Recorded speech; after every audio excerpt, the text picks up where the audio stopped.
Agad na nagtungo ang magkapatid sa kotse ni Shen Yuan.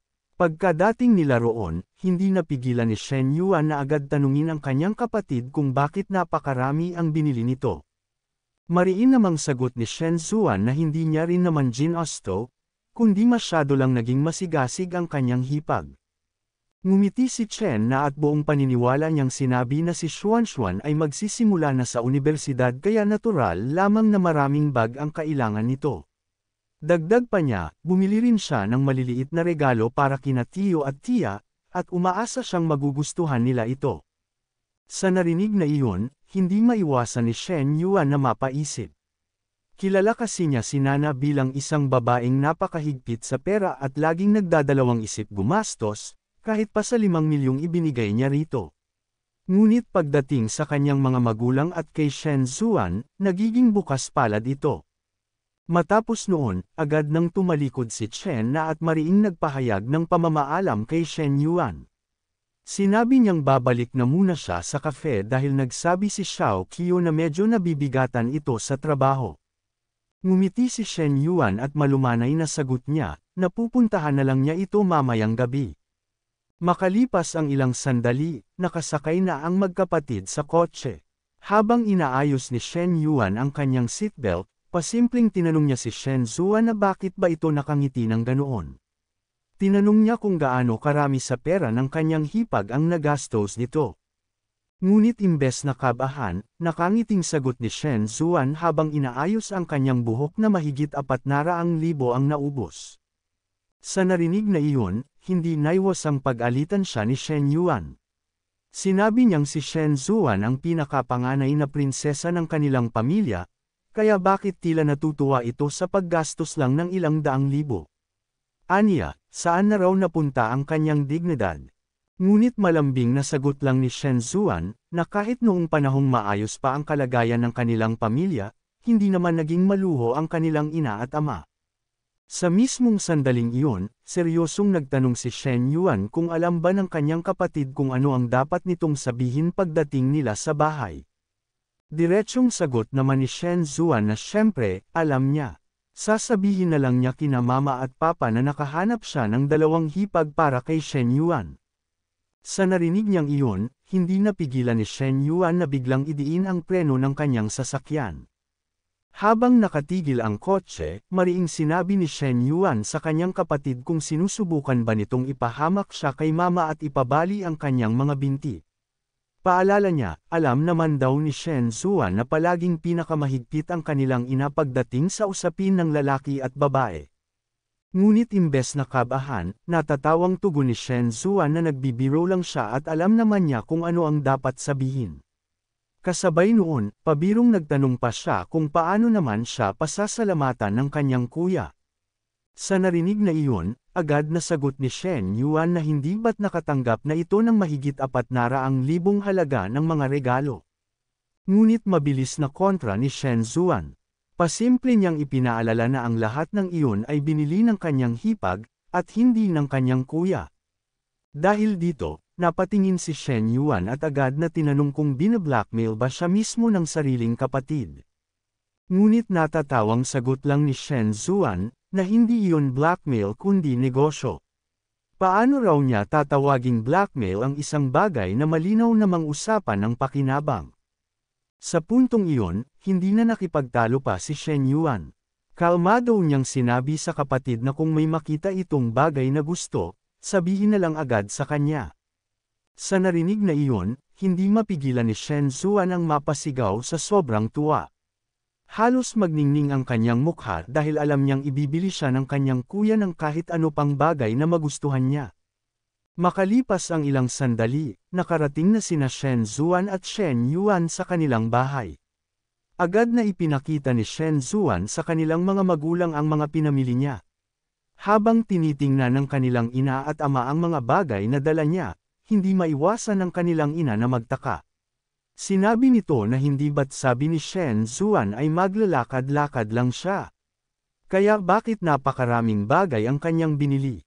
Masayang sagot naman ni Shen Zuan na ang lahat ng iyon ay mga regalo na binili ng kanyang hipag para sa kanila ni Papa. Sa narinig na iyon, agad na nagtaka ang kanilang ama at nagtanong kung sino ang tinutukoy nitong hipag. Hindi maiwasan nitong sabihin, "Anak, kailan ka pa nagsimulang makipag-date sa iba?" Masaya ring sumabat ang kanilang ina at agad na nagtanong kung ano ang ugali ng babaeng iyon. Sinabi pa nito na kung ganoon pala karami ang binili ng babae, bakit hindi pa niya ito dinala sa bahay upang makilala nila. Dahil sa sitwasyong iyon, napilitan ng magsalita si Shen Yuan. Ipinaliwanag niya sa kanyang mga magulang na matagal na silang magkasama, ngunit hindi lang niya sinabi agad dahil pakiramdam niya ay hindi pa tamang panahon noon. Sa narinig na iyon, masiglang sumabat si Shen Zuan at ipinagmalaki pa sa kanyang ina na ang kanyang hipag ay napakabait, maalaga, at talagang may mga katangian ng isang mabuting asawa. Dahil dito, halos sabay na hinayla ng mga magulang si Shen Zuan sa tabi at binombardohan ng napakaraming tanong tungkol sa kasintahan ng kanyang kuya. Habang pinagmamasdan ni Shen Yuan ang masayang eksena sa harap niya, hindi niya maiwasang mapaisip. Buti na lang at nariyan ang kanyang kapatid na babae para sagutin ang lahat. Kung siya lang, baka matagal na siyang nabuking dahil sa sobrang dami ng nangyayari sa kanyang buhay. Sa isip niya, napakarami pa niyang kailangang gawin, bukas ay kailangan niyang sunduin ang kanyang hipag na si Zinyo. Ngayong weekend ay sasama naman siya sa pamimili kasama ang kanyang propesor. Kailangan din niyang ilabas ang nakababatang Dragon Maiden para gumastos at makakuha ng cashback. At higit sa lahat, nalalapit na ang final review exam para sa Startup Hub. Kapag naisakatuparan na ang mga proyektong iyon, makukuha na niya ang misteryosong industriya mula sa Daddy System. At doon siya lalong nasabik at nag-abang sa mga darating na araw. Makalipas ang ilang oras, pagsapit ng 10:00 ng gabi, nagtungo si Shen Yuan sa bahay ni Chen Na. Agad siyang pinagbuksan nito ng pinto. Nakangiti, ipinaliwanag niya na kailangan niyang sunduin si Zinyo bukas kaya magpapalipas na lang muna siya ng gabi roon. Masaya naman ang naging sagot ni Chen Na.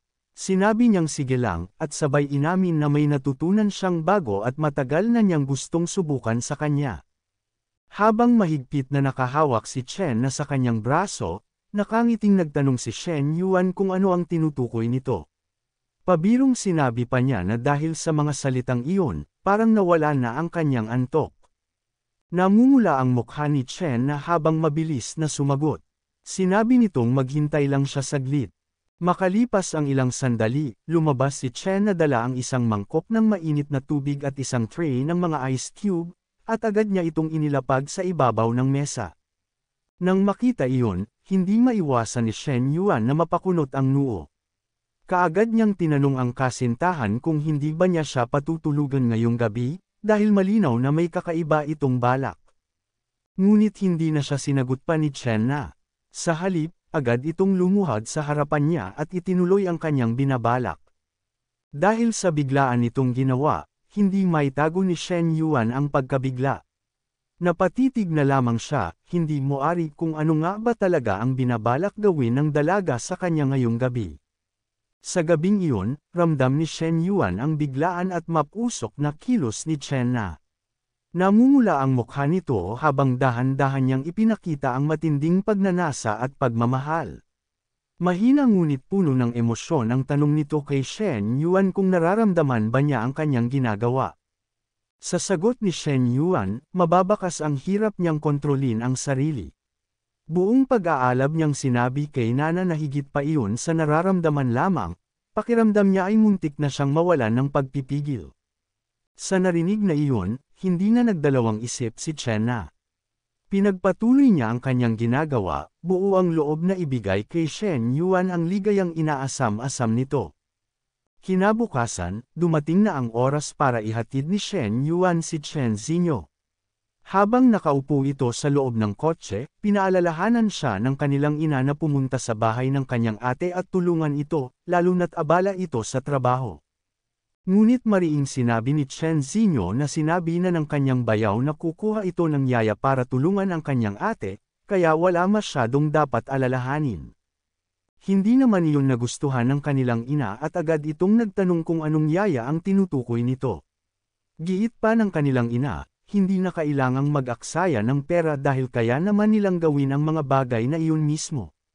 Dagdag pa niya, mas mabuting maging masunurin si Zinyo at tumulong na lamang sa kanyang ate. Sa puntong iyon, ipinaliwanag ni Chen na mas maaga lamang talagang pumunta si Zinyo upang masanay sa bagong kapaligiran. Dagdag pa niya, basta nariyan siya at si Shen Yuan, wala dapat ipag-alala ang kanyang ina. Kalmado namang sumang-ayon si Shen Yuan at buong kumpiyansa niyang sinabi sa kanilang tiyahin na huwag itong mag-alala.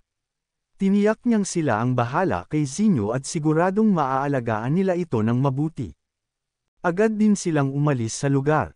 Pag-alis nila, hindi napigilan ng isang babae na tanungin ang mama ni Chen na kung bumili na naman ba ng bagong kotse ang bayaw nila. Halata raw na parang G-Wagon ang sasakyan at baka nagkakahalaga ng 2 o 3 milyon. Sagot ng mama ni Chen na hindi naman sila marunong sa mga ganitong bagay, ang mahalaga raw ay kung nagustuhan ni Nana at Little Shen ang sasakyan. Biglang naalala naman ng ina na mula nang dumating si Little Shen sa kanilang bahay noong huli, talagang nabighani si Zinyo. Hindi niya alam kung mabuti ba o masama iyon. Sa loob ng kotse ni Shen Yuan, tinanong niya si Chen Zinyo kung maganda ang kinalabasan niya sa college entrance exams at saan siya nag-apply. Kalma at mahinhin namang sinabi ni Chen Zinyo na dito mismo sa Star City siya nag-apply. Ani Shen Yuan, mabuti yun, kapag nasa Star City ka, laging may nagbabantay sa iyo. Idinagdag pa niya na may inihandang kwarto na rin ang ate niya para kay Zinyo. Nang marinig iyon, hindi napigil ang mamula si Zinyo at naalala ang mga nangyari noon. Napaisip siya na isang kwarto sa bahay ng ate, hindi ba ibig sabihin noon na sa hinaharap maaari rin siyang tumira roon? Nahihiyang sabi niya kay Shen Yuan na hindi raw magandang ideya, at tinawag pa siyang brother-in-law, sis, natatakot daw siyang makasagabal. Ngumingiti lang si Shen Yuan at mariing sinabi na ano namang istorbo noon, nababagot raw ng ate niya kapag nag-iisa, kaya dapat na mas madalas na samahan siya ni Zinyo. Tumungo naman si Chen na kay Chen Zinyo, nakangiti at seryosong sinabi na hindi naman madalas manatili sa bahay ang brother-in-law nila. Nang marinig iyon, lalo pang namula si Zinyo at napaisip na hindi naman masyadong matanda ang brother-in-law niya, at napakabait pa nito kapag kausap. Naalala rin niya na dahil sa kanya, naging maganda ang tingin ng mga kapitbahay sa kanyang mga magulang, talaga namang nagbago ang kalagayan ng kanilang pamilya. Ngunit bakit biglang kumakabog ang puso niya parang isang takaw-takot na USA tuwing tumitingin sa brother-in-law ngayon? Sa yulo na ni Zinyo ay lumitaw ang isang sukat ng pabor, ang favorability meter, at nasa 60 na ito. Nang mapansin ni Shen Yuan ang paglitaw ng meter, hindi niya maiwasang magtaka, bakit bumukas ang favorability meter? Nagkaroon ba ng kakaibang filter ang dalaga para sa kanya? Nagmamakaawa ba itong tuksuhin siya para gumawa ng kalokohan? Makalipas ang ilang sandali, nakarating na rin sila sa destinasyon. Agad na bumaba sina Chen at Chen Zinyo, habang si Shen Yuan naman ay bahagyang ibinaba ang suot niyang salamin sa mata. Mariin niyang sinabi kay Chen na siya na ang magdala kay Zinyo para maglibang at magsaya, dahil mayroon pa siyang ibang aasikasuhin.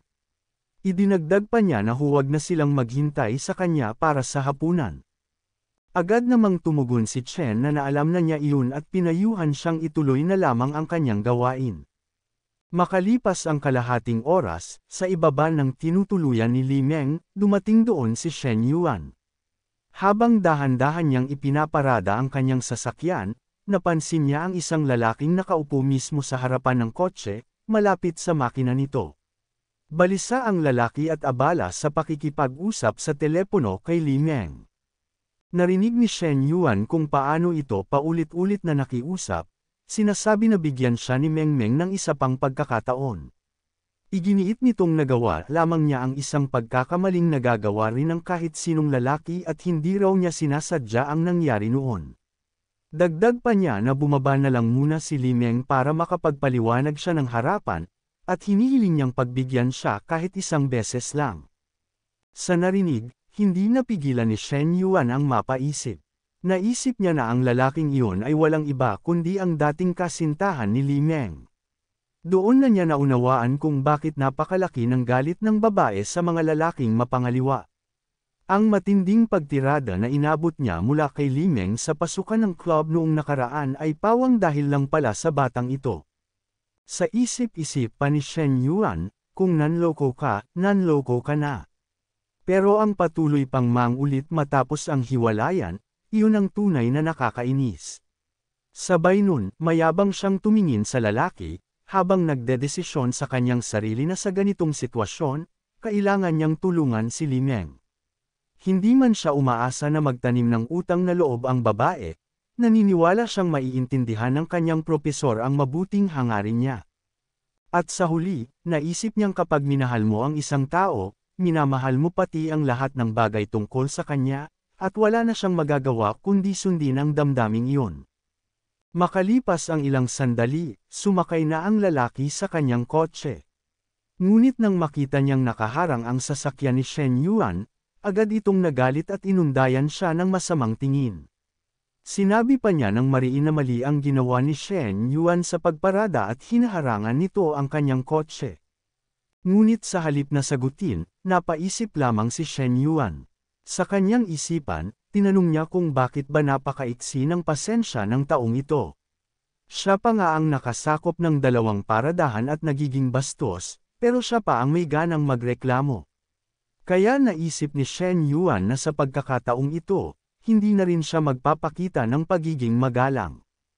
Agad niyang ibinaba ang bintana ng kotse at seryosong sinabi sa lalaki na anong mali kung doon siya pumaroda. Idinagdag pa niya na kahit pa naharangan niya ito, wala namang kaso dahil hindi naman kanya ang sasakyang nasa loob. Nagulat ang lalaki sa diretso at malamig na sagot ni Shen Yuan, ngunit hindi siya nagpatinag. Sinabi pa niya na harangin man siya ng ganoon, wala itong karapatang magmataas. Tinuligsa niya si Shen Yuan na parabang ang pagkakaroon ng pera ay sapat na para magpakitang gilas. Ngunit hindi nagpatalo si Shen Yuan. Seryoso niya itong tiningnan at mariin na tinanong kung siya ba ang dating kasintahan ni Li Meng. Dito, biglang napatigil ang lalaki at halatang nagulat sa tanong. Agad niyang itinanong kay Shen Yuan kung sino siya. Ngunit ngumiti lamang si Shen Yuan at mariing sinabi na hulaan na lamang ng lalaki kung sino nga ba siya. Sa narinig na iyon, hindi na nakapagpigil ang lalaki. Mabilis siyang lumabas ng kanyang sasakyan at malakas na isinara ang pinto.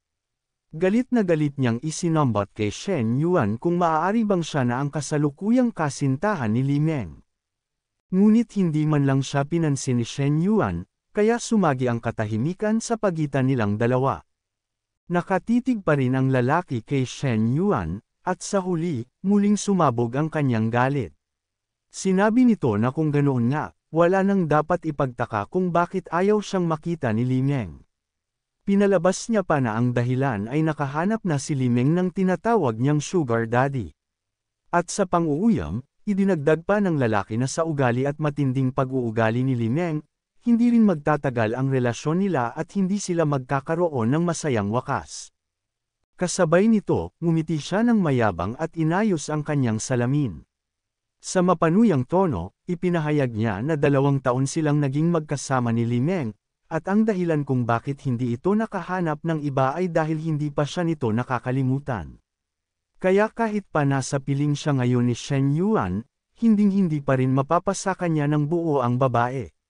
Sa loob-loob niya, tinanong pa niya si Shen Yuan kung hindi ba ito nadidiri matapos marinig iyon. Ngunit tiningnan lamang siya ni Shen Yuan at napaisip na nakakatuwa ang taong ito. Para bang inuulit lang nito ang parehong estilo na minsan din niyang ginamit para guluhin ang isipan ni Hao Jun sa labas ng kanilang paaralan. Ang kaibahan lang, mas halata at mas clumsy ang paraan ng lalaking ito. Ngumiti si Shen Yuan at mariing ipinaliwanag na ayos lang iyon para sa kanya. Hindi niya kailanman inisip na makukuha niya ang lahat ng mayroon kay Li Meng. Kontento na siya, at sapat na sa kanya ang pagkakaroon ng katawan ng babae. Sa narinig na iyon, unti-unting nabuo sa isipan ng lalaki ang imahe ng dalawa na magkasamang naghahalikan.